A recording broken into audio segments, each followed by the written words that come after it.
Do you realize that you do not have what it takes to carry out this calling that God has placed on you, or this promise that God has given you? Like, in you, you do not have the ability to do it, to carry it out. And maybe that doesn't hit a chord with you. Maybe that doesn't, whenever you hear something and it just hits you, you're like, yes, I feel that. Maybe this doesn't.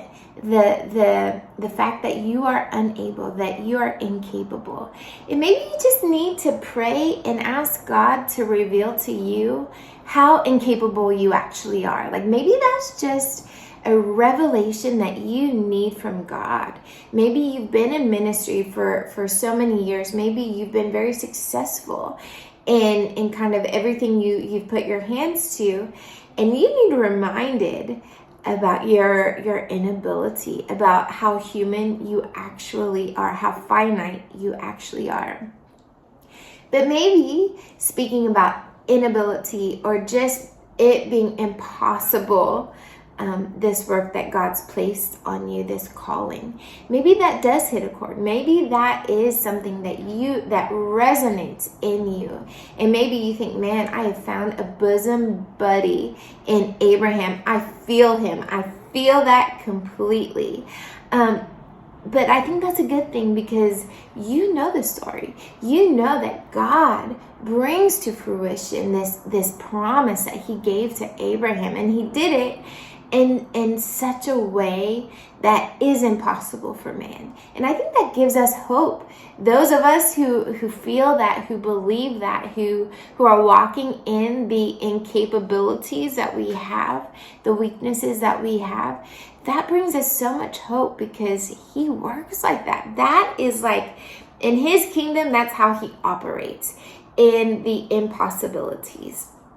There's this book, and it's called Praying Like Monks, Living Like Fools. And I want to read a quote that's in there. It says, anyone that God uses significantly is always deeply wounded. We are, each of us, insignificant people whom God has called and graced to use us in a significant way. And it goes on to say, Jesus will look us over not for medals, but for scars.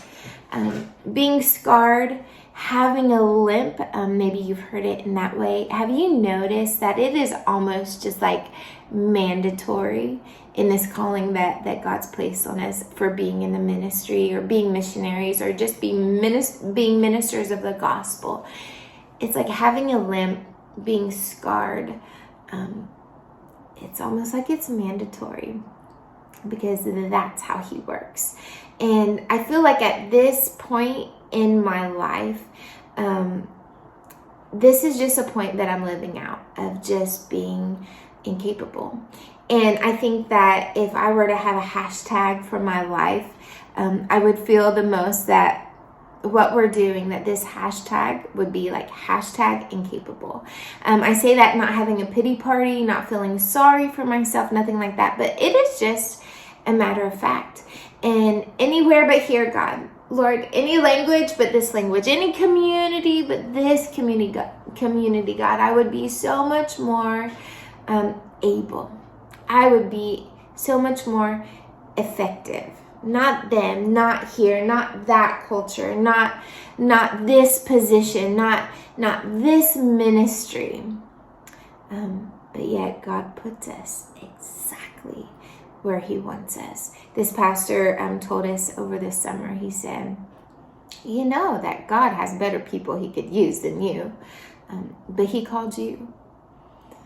Man, and it is so true. When he said that, we just started laughing, because it's like, yes, that's so true.